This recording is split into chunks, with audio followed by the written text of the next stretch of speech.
So this is being an employer of choice, the other half of the story. Melanie, what was sort of the impetus for this talk, for this topic? Like, what are you seeing? What are you noticing? Why this? Why now? And what are you hoping everybody's going to get out of today? Yeah, thanks, Carolyn. I work with a lot of companies on the strategic side of the house, defining strategy, clarifying strategy. And I think there's something here about the employee experience. Over the last 3 years, it's been a once in a generation change in the employer-employee relationship. The employee had, was able to renegotiate a number of things: work-life balance, remote working, even compensation. Now that that's in place and that's been done in a lot of companies, what would keep someone working with you versus looking elsewhere? So today we might be making an unusual connection, uh, talking about that other half of the story to make sure that people want every day when people show up at work, they want to grow, they want to feel successful, people want to make their time count, they want to have an impact. So we'll be talking about that from maybe a different perspective. And so to further clarify what you're saying here is like through the pandemic, it was very much like, how do we keep our people healthy and happy here, right? And so we were really creating this transactional experience from the employers. The employer had, sorry, the employee had most of the power. But what you're saying is now today, what we want to look at is like, what sort of power does the business have? What Exactly. sort of power, what sort of how can the business sort of influence being this employer of choice? What is within their control a little bit more specifically? Exactly. Especially what we're seeing in technology sector right now. During the pandemic, it was really hot market. So there was a lot of demand for technology people. And now we're seeing huge layoffs, especially in the US. So how do we um, how do we keep our people and make sure that we build high performing teams, high performing organizations? Okay, great. So let's get started. So we sort of jumped in without assuming that you both know who we are. Most of you know who I am, founder of Better Your Best, where we focus on coaching, consulting, training to help transform people and businesses, ultimately help them achieve the goals, the success that they've defined. Like I said before, Melanie and I have been sort of partnering on and off throughout the course of the last year because together we are two halves of a whole. In one sense, I am the people side and the development side, and Melanie is the consulting, the OKR, the strategy side. As you can hear from her accent, she's not in Vancouver. So Melanie, maybe just share a little bit more about who you are and the work that you do and what you're passionate about. I actually spent many years in the US. I'm originally from Quebec, I'm French speaking, but in my early 20s, I actually moved to New York and I lived about 10 years in New York and then many years in Boston. And I came back to Canada about a year and a half ago. One of the things I did in the US, I was co-founder of a management consultancy. So this is where we really got to work with a number of leadership teams across sectors in companies at all stages of growth, hyper growth companies, Fortune 25. So we had a seat of choice in seeing what was happening in those organizations. When I came back to Canada, it was still during the pandemic, so I was still working with my US clients. And at some point, I'm like, well, what is my why? I'm back here in Canada. I want to bring that experience to the benefit of Canadian companies to help them accelerate their growth and expansion and achieve their goals. So yes, strategy, innovation, customer experience, collective intelligence. Awesome. And fun fact, do you have a master's from Harvard? All I right. do an awesome program, technology, innovation, and education. So that was a lot of fun. I just like to share that, like, because like Harvard's it's a bit of a big deal. It's a bit of a big deal compared to my master's from Royal Roads. All right. So jumping in. So why is employee experience important? I mean, I feel like there's the obvious. Melanie, you take over here. What are we curious about here? Yeah, well, it's actually a moment to reflect. Carolyn asked you to pull out paper and a pen, and So we hear about employee experience a lot. So why is it important in your organization?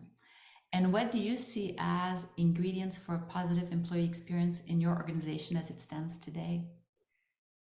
A little bit of So your secret sauce. We're going to take start. out your paper, think about this. And I don't want you just give me like the vanilla why, like to keep people, like give us like deep, like go deep here. Just get out that paper. Katrina's looking for it. I can see Dan's looking for it too. We have to get, yeah, don't you have your better, your best journals, Katrina? Dan, do you have your better, your best? You got one. You're not a, yeah, awesome. David, did you get one? You probably didn't get, did you get it mailed to you? No. Osama should have one. Melanie, you don't have one. But one day you all will have one. Here, this is what they look like. It's where we create great things. David, we'll have to pop one in the mail to you. So pull that out. Why employee experience? Why is this important?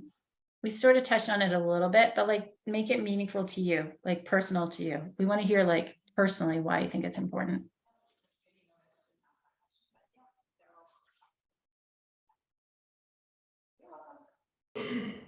As you jot things down, if you want to start sharing them in the chat, so we can all keep building on each other's ideas.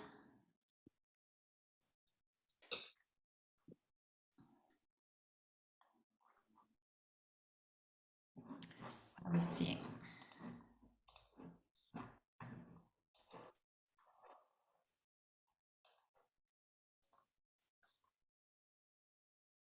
Can you just put the question in the chat as well, Sure. or reiterate it? Why is employee experience important in 2023? Am I still sharing my screen? Are you able to see it?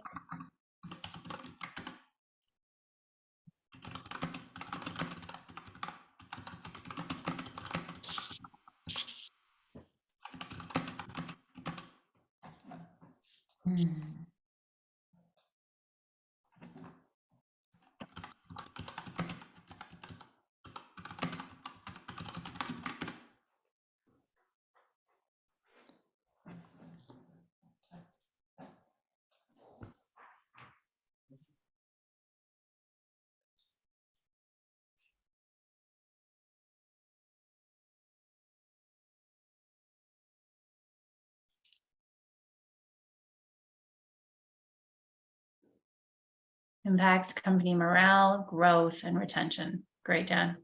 Great. That's the outcome, right, of a positive employee experience.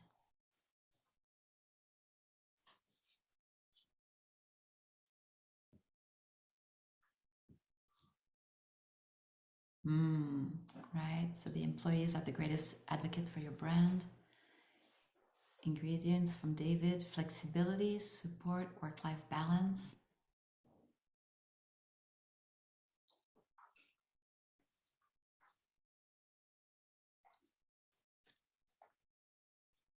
Maybe a couple more. Heartland, anything to add? Transparency and communication. Yeah. Typing. One sec. Yeah. No, I like what you said there, Katrina, because we do like when we think about flexibility, support, work-life balance, to like that's the other half of the whole that I feel like has been getting all of the attention. And now ingredients for a positive employee experience, like as an employee, what's important to you? Like those are, I feel like some transactional, but like as a human being, what is important to you in your work?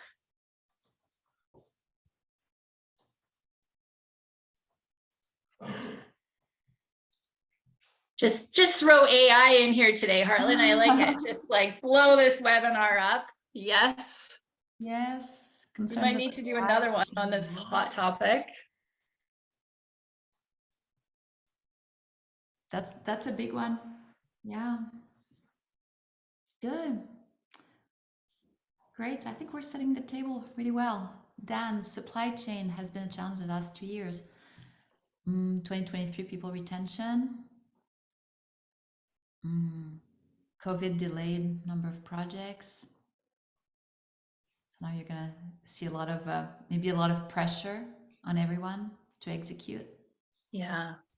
So competition, floodgates are opening up, employee experience, like to retain people, to service the work that's opening up as it relates to, COVID and the work that's coming, that speaks to the why. And then some of the ingredients that we're seeing are things like transparency, communication, flexibility. Yeah.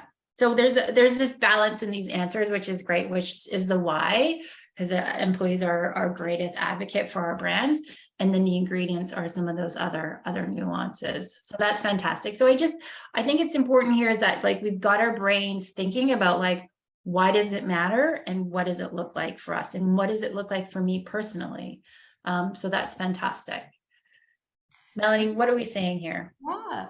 So here we're putting strategy next to employee experience. Often we think they might be distant neighbors, but today we're going to argue they're actually close neighbors.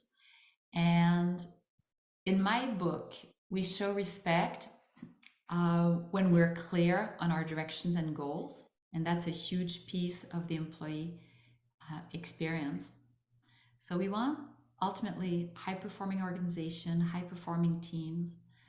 But what we see often when there's a lack of alignment, a lack of clarity, a number of reasons, through the leadership team notices that projects are late, the organization feels sluggish, teams are not moving quickly enough, motivation feels low. From the employee side of things, employees notice that it is unclear where the organization is headed, frequent changes of priorities, more work is added, but very little work is deprioritized, and a general feeling of being overwhelmed.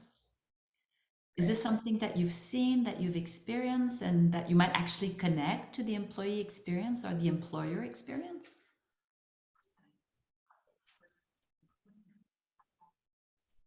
Yeah, of course, they have specific requests, so we're trying to pass that along. Oh, I think we're hearing, yeah. Thanks, Dan. Thanks.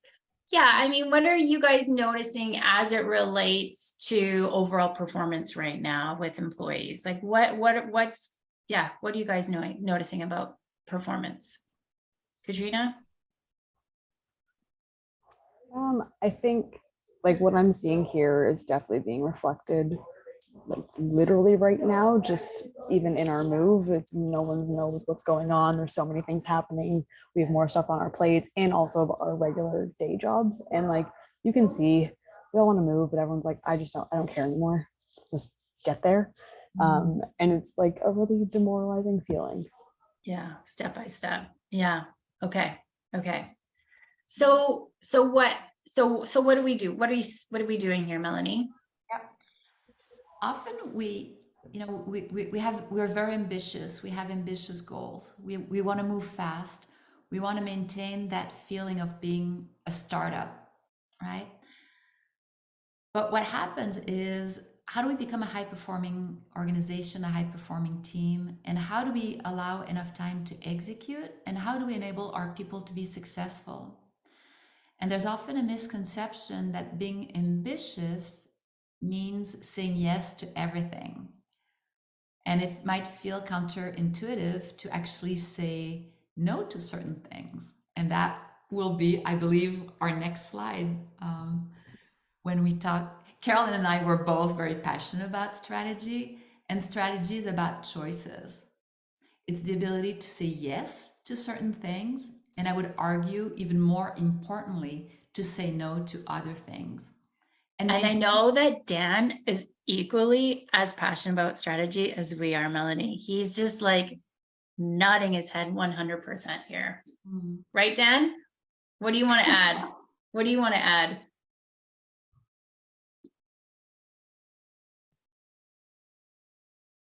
That mute button's eluding you, isn't it? Yeah. Okay. Oh, is it too loud to talk? Oh, no. Okay. Sorry, just a little challenging in the open space. Right. But I think it's absolutely correct. It's harder to say no than it is to say the yes. That's when it comes to strategy and opportunities that present themselves to organizations. Great. Well said. Well said. And Well said. what happens in the strategic planning is when we do, we work the elements of our strategy. Where do we want to play? Where do we want to compete? We do our strategic plan and then go. And what happens along the way is that we continue to pile it on, to the point where the more we pile it on, the harder it is to be successful. And that's where I'm connecting it directly to the employee experience. Because I'll just repeat it, people show up to work every day because they want to make their time count and they want to be successful. So how do we enable them to be successful with this clarity of choices that we make on a daily basis? So this is really the core of what we're sharing today. Yeah, and just to paraphrase what you're saying is like, you started off by saying people have a positive experience when they have opportunities to grow, when they have opportunities to feel successful, and that they know that their work matters. And that by having strategy, we clearly give people that ability to know what they need to say yes to and know what they can also say no to. Correct? Yeah. And on a human level, when we just talk about communication, often leaders don't want to feel repetitive, but there's research that we need to repeat things 7 times before people can truly hear them. So often strategy is communicated once at the beginning of the cycle, and it's often very dense, many slides, and then it's being put away. So just to remember to keep communicating over and over again, what are those choices that your organization makes on a daily basis? So we're going to put you guys on the spot here. Do you guys have a strategy? Do you know what your companies want to achieve? How do you measure it? How would you say everybody's aligned? Can we put you guys on the spot? Just what can you tell us about your organizations? Heartland, do you have a strategy? Um, Do you know your top 3 priorities this quarter? so, I mean, we have our kind of rocks Yeah. meeting, which is our terms to, which is the it's not EOS, it's, I guess it's more Rockefeller, but we have these priorities that we work on. The challenge is that there's lots of other things going on at the same time, but we have a small list that we continually focus on and move through. So it's very sort of iterative and hyper focused on a few key things. It's not 3, but it's not 100. It's typically like 5 to 8, and we're continuously working through those things, and they're all strategic. And there's a dedicated meeting towards those items, so they get the attention. Doesn't mean to say that they move as quickly as I'd like them to always, but they're absolutely talked about. In fact, we have a meeting this afternoon on that. Great. That meeting, we have it once a week. Great. Okay, great. Katrina, what about you guys? How would you rate your organization overall as it relates to these 3 bullet points? We're kind of similar. We do get into the weeds. So we have our 3 overarching company goals, which is like revenue growth, brand awareness, and then continue innovating our products.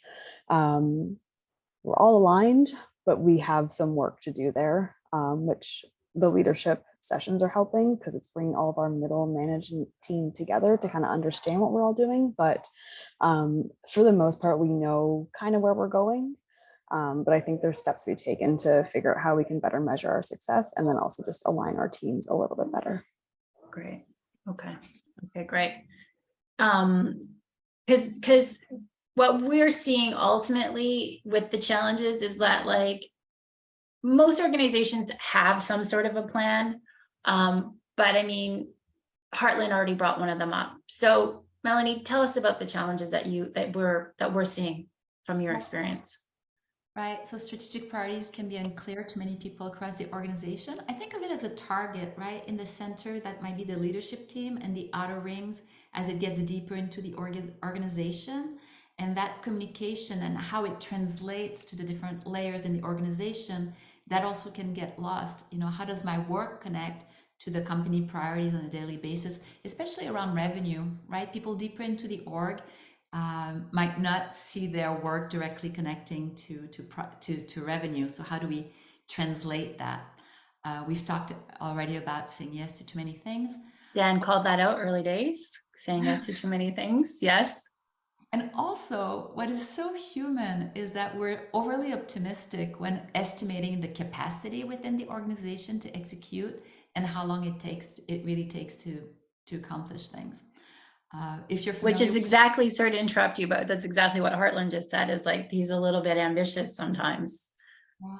What's interesting is as humans, we're very good at relative sizing. This thing will take longer than this, but in terms of hours, we often tend to underestimate. So that's why agile systems can be really helpful across an organization as well. So that relative sizing. So just a little tip on this side.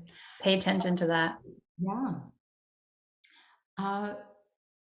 Carol and I, we both love Simon Sinek, and there was this little quote that in one of his presentation where he talked, he's being asked very frequently, how do I get the most out of people? And his response is, people are not towels to be wrung out. And what's interesting is Carol and I were talking about that. The notion of how do I get the most out of people is actually a mindset from probably the industrial age, when it was really the in working in factories, right? Maximizing productivity. Thinking of people as widgets, if you will. People as widgets. Or just another equipment. In the 80s and the 90s, the Business Roundtable in the US, described the purpose of a corporation to create, short-term value for shareholders. They rewrote their statement in 2019 to be a little bit more broadly focused, right? We want to create long-term value for shareholders. We also want to take care of our people, our communities, the environment. So we're back to a more well-rounded picture. So how do we take care of our people so they can take care of our customers? That seems to be a good mindset. Yeah, so I think when we're thinking about employee experience, when we're thinking about this other half of the whole, is that, yeah, like transactionally, we've given people sort of what they need to be happy. But I do think we need to think of people as really unique individuals that we want to develop and grow. That some of you are in my leadership course, that we talk about playing to your strengths. And so rather than like, how do we get the most out of our people? How do we continue to like add more to their plate? Like Katrina is saying, like, we have the job to run, but we also have a move in this special project. And it's just like capacity, like squeezing out as much as we possibly can from people. We need to shift that thinking towards understanding that human beings are really these beautiful like opportunities to sort of help develop, grow, and nurture. That each one of us has sort of our zone of genius, has our gifts, has our talents, that when they are optimized, when they are brought out, positively contribute to the business. So shifting this mindset around our people, from being a tool that we want to wring out and get the most out of and add more to rather like art. I don't know, art's the thing that's coming to my mind, is like, how do we really bring out the best of this person? Like, how do we really play to their strengths, play to their gifts, like leverage them as beautifully as possible to help us get to our end results?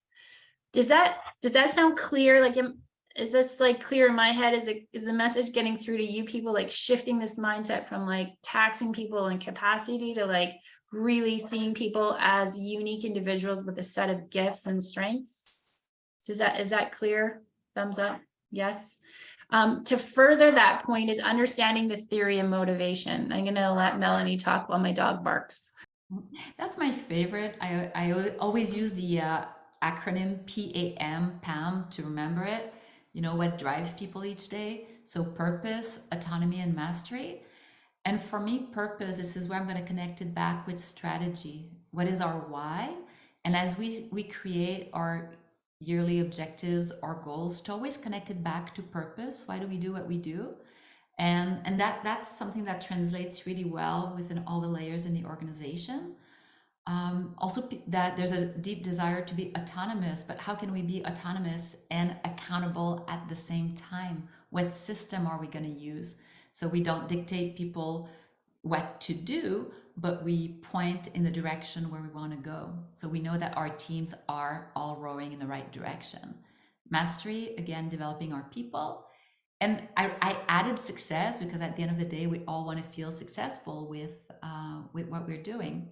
And that's where, when we do too much, when we're actually overly ambitious, and it's hard to be successful with our projects, it actually chips away at motivation. So it's that fine balance as leaders to have the courage to deprioritize, so we enable our teams to be successful. So it wouldn't be a webinar without me asking some questions. But this isn't one that you have to answer in this group. It's like your first reflection question. How does this concept, this theory of motivation, like show up in your organization? How does it play out? Like this idea of purpose, autonomy, mastery. What are you doing really well as it relates to these topics? Like, do your people know what their purpose is? Do your people feel like they have autonomy? And what might be some challenges as it relates to this concept? So take a screenshot, write it down. We'll show it again at the end. But this is one of the first things that I want you to start thinking about as it relates to your employee experience through the lens of this theory of motivation. All right. Like I said, we're gonna share the slides with you in an email, but this is the first piece that we want you to be thinking about. How do we leverage this knowledge of theory of motivation to help us enhance employee experience? Okay. Next concept that we think is really critical to the employee experience is this idea of outcome versus output. Dan and I spoke yesterday, and I said to him, I was like, we need to clarify what done looks like. And then Dan said, yes, we need to get bracelets. Everybody needs to wear bracelets that say, what does done look like? And I feel quite passionate about this topic. Melanie's like, you talk about this slide because I can see the passion in your voice. Because as it relates to employees' experience, there's nothing more frustrating than just doing work for the sake of work, or doing, just because we can, we do, but not really clearly understanding why we're doing it or what value that we are trying to achieve. And Melanie related to me this story of her working as a web designer. Do you want to just quickly share it here about this idea? Early in my career, I was a web designer, and I could not believe my luck that I was actually getting paid to do something I loved so much. And I remember thinking to myself, well, it doesn't really matter if anybody uses the websites we create. I'm having fun doing it. Until one day we worked on a project that didn't quite have the traction that we expected.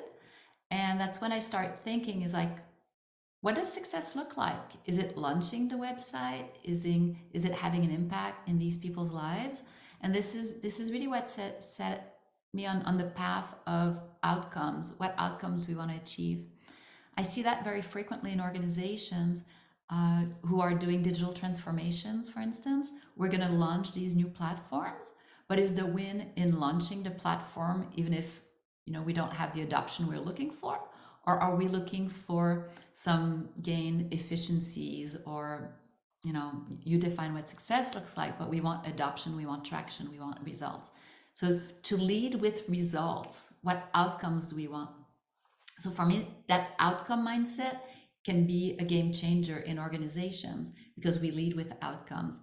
I like to say, in 1962, when John F. Kennedy said, by the end of this decade, we'll send a man to the moon and bring him back alive, he talked about an outcome. And then they set out to build the space program that would get them there. But he started with the outcome. You really painted a picture of what was clearly everybody's trying to achieve. And just like further to this point, one more point is like Melanie's talking about, her work and the outcome for the customer, and that the work that they didn't really have the value that the customer was looking for.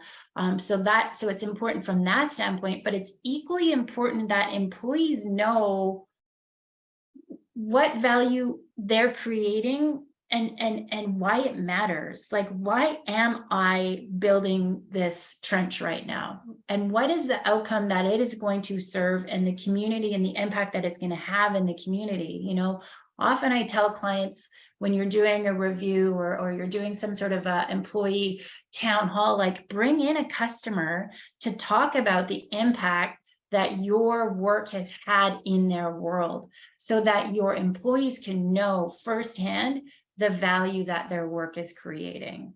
So measure it ahead of time, but also bring it back into the organization and speak about it, so that employees can feel connected to the work that you are doing, to the work that you're creating.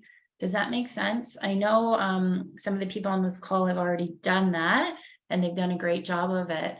But yeah, it's like not just making work for the sake of making work, but slowing down to think about, what wins are we looking for? What does done look like? What's the value that we're trying to create? And how do we connect all layers of the organization to this value? Awesome.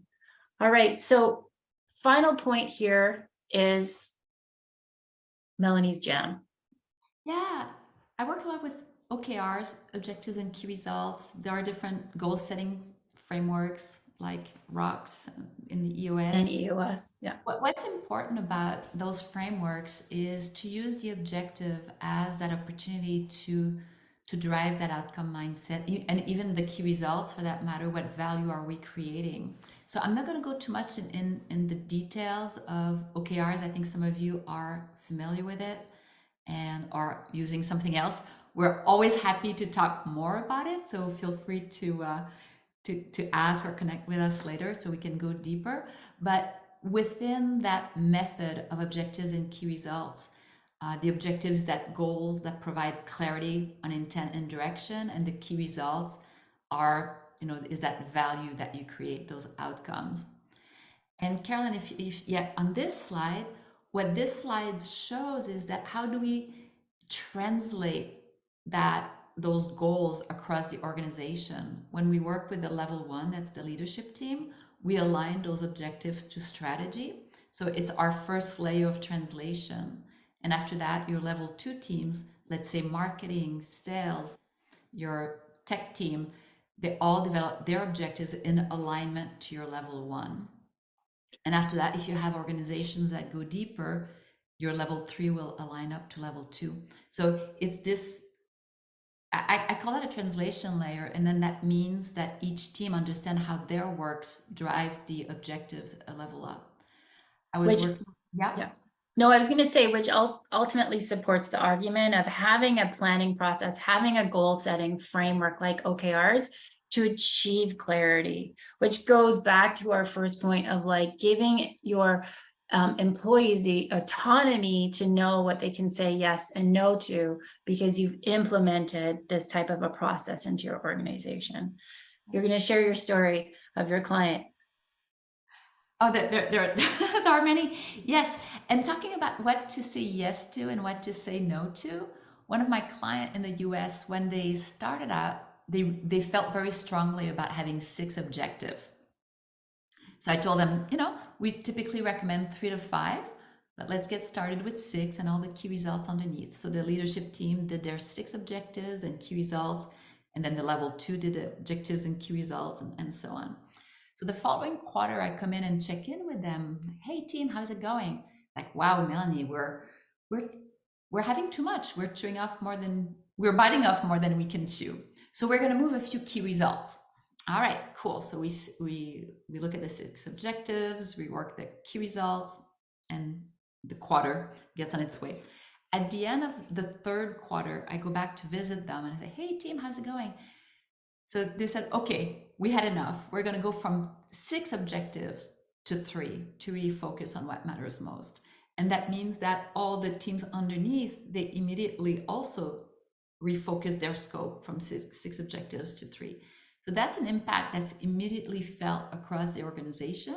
And especially when there are capacity issues, which is the case in most organizations, it really helps elevate what are we going to say yes to and what are we going to say no to. So really, So did they, like, when they scrapped half of those objectives, did they, like, what was the impact of that? Like, did they literally just like scrap them from their desks? Like, I would have a hard time believing that they actually just like let them go. Like, how? each day we make hundreds of micro decisions across the organization, right? We can spread ourselves a little bit across a lot of tasks, or we can say we choose to focus on this and move it forward. There's always a tension between business as usual and some of the goals that are more strategic for growth, for innovation. So it's a balance, but it helps say this is more important than this. Because if everything is equally important, it's harder to achieve results. Totally. I have a favorite expression, like when everything's a priority, nothing's a priority. But were they really able to just like let go of those 3 other objectives? Yes, they did it. Yeah. Well, Yeah. I was just going to jump in and say, like, we have a parking lot that we, kind of ideas, right? So the things that are not the higher priority, but we don't want to lose track of. So that's kind of where those things would go. The ones that got pushed out, unless we deem them no longer relevant, in which case they would disappear. But otherwise, they just go to the kind of parking lot, and then we'll reprioritize at some point based on that. And maybe they'll come up again soon when these other 3 or 4 are done, or maybe something new will be more important, and they won't come up again for a while. So the parking lot works really well to help you guys stay focused on what matters. Sounds like it's a really good practice of that ruthless prioritization, Heartland, in your organization. Yeah, I mean, we do a pretty good job. I mean, I'm taking all of this in because my call is in 45 minutes, and I think that our list is a little bit too long right now. And some of them, the thing is that some of them are really relatively easy, right? It's literally something that can be done in half an hour. Other things are much longer. So that's why we do have a few things that are on there that are, the list is a little bit longer than it should be. But I'm anxious to whittle it down here. And so this is kind of a good reminder to do that. And sometimes it's sequencing, right? It's like, as an organization, we're going to focus most of our energy on these few things and move them quickly, as fast as we can, move them forward as fast as we can. And then we'll be able to start taking on new projects as certain things achieve milestones, versus trying to launch everything at the same time. When I talk to organizations, I say, are you really good at starting things, but is it harder to finish things? So that's a common practice, right? We feel good about setting things in motions, but it ends up dragging us down. And I would argue I could determine that by the behavioral makeup of the leadership team, just so you know. Just so you know, I can see with the assessments, and most of you have used the assessments, who are the starting organizations and who are sort of the like plateau organizations. Interesting. So we're gonna come, let's wrap this up here. It's this, what we really want to hit home is that, like, the control has really been in the employees' sort of power through the pandemic to really design this experience that works well for them and to like survive and be healthy through it. But we want to invite companies to really think about like what power they have, what authority they have that can positively influence this experience. And to us, it sort of comes down to 3 main points. And one is that, really adopting, incorporating learning cultures, developing our people to play to their strengths, supports this idea that people are happy when they're growing, when they know that their work matters, and when they're winning. Like, winning breeds confidence. Confidence is great. So develop your people to play to their strengths. Don't look at them like widgets or towels that we want to like get the most out of. So the question we have from that slide is, how can you leverage this idea of motivation theory to think about people a little bit differently? How can you empower people more? How do we measure success? How do we celebrate success? Yes? Finish your thought and then No, that's it. I saw you leaning in, so I was like, yeah, go for it. Take the baton here, Melody. That's There's another great. example I want to give here, the mechanism to say no. I have another client in the US where they had set the OKRs, level 1 had the OKRs, level 2 teams had their OKRs. And during the quarter, and that's again like human behavior, you'll have people in your organizations who will spot opportunities or have ideas more than others, and they might want to see traction on those ideas more rapidly. So what happened in that organization is one of the leader on the executive team went to one of the level 2 team and said, hey, you guys, can you do this? And one of the person on that level 2 team had the reflex, the reaction of saying, here's what we committed for this quarter, as as captured in our OKRs. Have priorities changed? Should we deprioritize something to take this on, or can it wait until the end of the quarter? And that was such a great reflex. And then the leader realized that it was not as high priority as initially felt. So that allowed the team to finish the quarter focused on their priorities. So how sometimes when we see too many opportunities or we have a lot of ideas, it can actually be a destabilizing factor in the organization. So how do we balance all that? Heartland was talking about the parking lot where we put ideas, how are priorities changing? How do we reprioritize and have those conversations before, shifting teams maybe off course a little bit on what they set out to do? That's great. That's a great example. And then, yes, being outcome oriented, really slowing down to think about what does success look like? What does done look like? From my experience in even a strategic planning session, sometimes we'll go to write down an objective, or we'll write down some key results, and I'll probe. We'll be like, well, what does that matter? Like, what does that look like? How do you measure? If I was to take a picture of it, what would I see?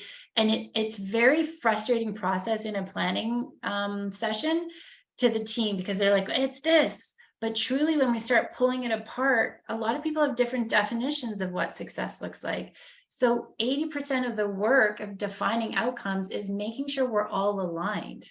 When all of our brains are aligned around what does success look like, we get there faster. But if your definition of an employee manual is this, and my definition of an employee manual is that, we're going to be no further ahead in our next planning session. So taking the time to define and align ourselves around these outcomes. And so our question for you guys is, like, what outcomes are you trying to achieve? How do you take the planning, the goal setting, or the OKRs or the rocks, and really flip it to say, what outcomes are we trying to achieve? How can you implement that thinking right away? And then lastly is this idea of it sounds like all of you are already doing, but you have a sort of a planning process that is implemented like OKRs. And Melanie and I just like OKRs because it really fuels this idea of giving people autonomy to make their own decisions. It gives that power back to the L2 level, like Katrina, like your team. It gives your group that power to say, like, great, that this is what you want to do. But you actually said that this was the priority last quarter. So what am I going to say no to make this the priority this quarter? So it gives you that power when we've got a process like this that we're all playing by. Connect our meaning to connect our why to our priorities. I think that's another way of saying it. Transparency, visibility, clarity. Those are words that have come in a lot. We can talk about leaning into the red things that aren't working, and pull them apart to figure out a new way to move forward, rather than just like ignoring them or sweeping them under the rug. We've already talked about no. And then, I just think gives people that power back to say, how am I going to get there in my way, by leveraging my own strengths, which goes back to point number 1. So take a moment right now. We want you to think about, like, what's meaningful, like what of all of the things that we've talked about today. We sort of talked about some high level concept about employee experience, like what can the business control, what can you have influence on, to like some key points around people and shifting our mindset from like output to outcome, to processes for planning and adopting, creating clarity. What are you taking away? What's meaningful in terms of where you might make a positive impact for employees or your teammates? So maybe just take a minute and write that down, write something down. What's popping for you as meaningful? And David, I'm going to put you on the spot, and then Osama, I'm going to put you on the spot. And if anybody has to roll after that, you're welcome to. But David and Osama, we haven't heard a lot from you guys, so I want to put you on the spot with what's sort of popping for you. And then, like I said, feel free to stick around if there's anything you want to sort of discuss. Yeah, Go no for it. problem. Just give me a sec. Osama, are you ready to go?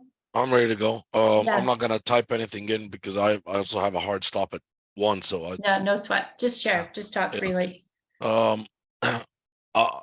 What I've heard on this webinar, and that's stuck with me, is and it's processing in my head, is effectiveness versus efficiency, and employees are. I don't think we should be looking at efficiency when it comes to employees. We should be looking at effectiveness. Another thought in my head that's going on is when you mentioned the Kennedy example, he also, in his speech, he states it's not about what the country can do for you, it's what you can do for your country. So I'm and maybe I shouldn't say this, but I will. I feel employees have become soft, right?